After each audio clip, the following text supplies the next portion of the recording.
अदालत में तपी मिश्र शिव तांडव स्तोत्र विवाद मामला बलवत्तर रहिला अंतरण निर्देश। कटक जिला दौरा जज कोर्टे आज एही मामला रे शुणाणी समय प्रतिपक्ष प्रति जवाब रखा समय मागवा पर कोर्ट एही मामला को आसंता 21 तारिख में शुणाणी धार्य करछथि।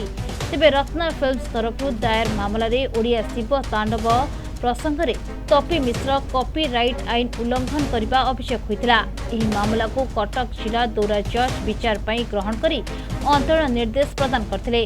बनस्मिता पति द्वारा लिखित ओडिया शिव तांडव स्तोत्र को सरोज मिश्र ओरफ तपी व्यवहार करने प्रसंग में अदालत अंतरण अंकुश जारी करते।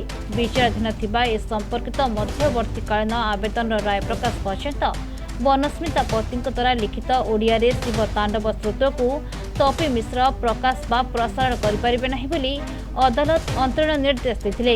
एप्रिल 21 रे एहार परवर्ती शुणाणी धार्य कर दी। कटक सिद्धेश्वर राउलक रिपोर्ट प्रतिदिन टीवी।